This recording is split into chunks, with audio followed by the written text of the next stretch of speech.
السلام عليكم ورحمة الله إخواني أخواتي الكرام، كيف حالكم؟ أتمنى أن يكون كل شيء بخير، ومرحبا بكم في حلقة جديدة على قناتكم بيرت شانل. موضوع اليوم إن شاء الله سيكون حول الإجابة عن سؤال يصلني بكثرة عبر التعاليق أو عبر صفحة الفيسبوك، وهو: لماذا يتوقف ذكر الكناري عن التغريد بعدما كان يغرد؟ سنحدد إن شاء الله كل الأسباب التي من شأنها أن تكون وراء هذا المشكل، وبطبيعة الحال سنقدم حل لكل سبب. لكن قبل الشرح المرجو الاشتراك في القناة وتفعيل جرس التنبيهات ليصلكم كل جديد. فرجة ممتعة.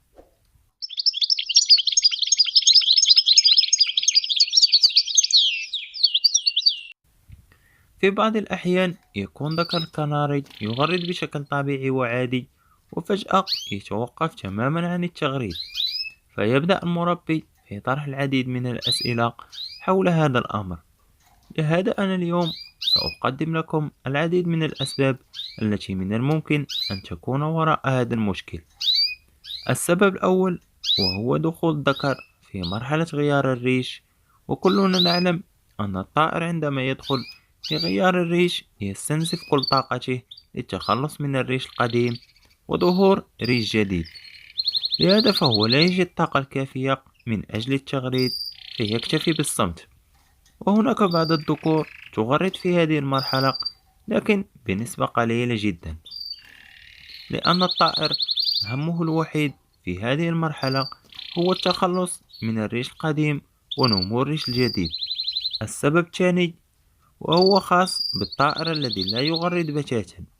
في هذه الحالة يا إخواني أخواتي، قبل شراء أي طائر لا بد من فحصه لتحديد جنسه، لأن هناك بعض المبتدئين يقعون ضحية نصب من قبل المحتالين، حيث يبيعون له أنثى على أساس أنها ذكر، فيأخذ ذلك المبتدئ طائر وينتظر بفارغ الصبر لكي يغرد.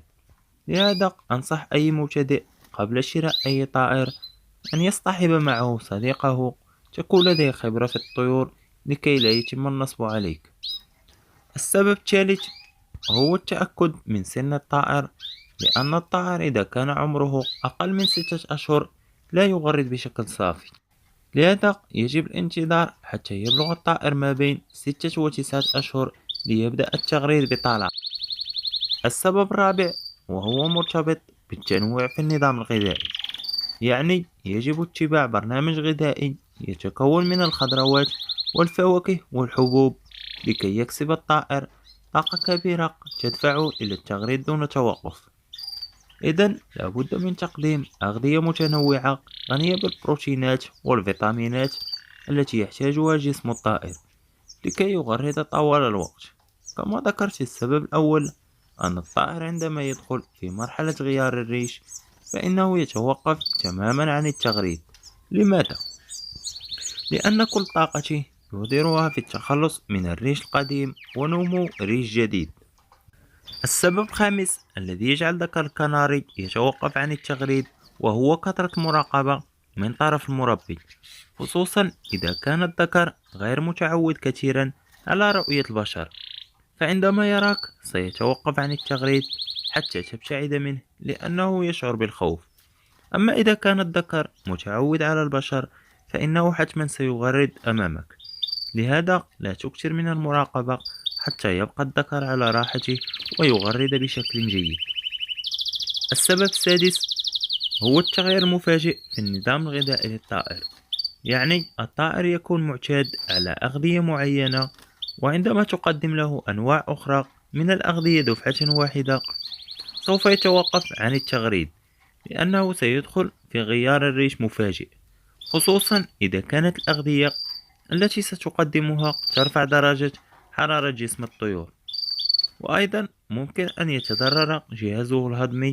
لهذا سيتوقف عن التغريد، لأن الطائر المريض لا يغرد. لذا حاول يا أخي الكريم عندما تريد تغيير النظام الغذائي للطائر فلا تقدمه له دفعة واحدة، في كل مرة قدم له نوع بالتدريج حتى يتعود الطائر على النظام الغذائي الجديد، ولكي لا يتوقف عن التغريد ويصاب بالأمراض. السبب السابع هو تغيير مكان القفص كل مرة. في هذه الحالة الذكر سيتوقف عن التغريد حتى يعتاد على المكان الجديد ويعود إلى التغريد مرة أخرى. سأعطيكم مثال لكي تفهموا جيدا.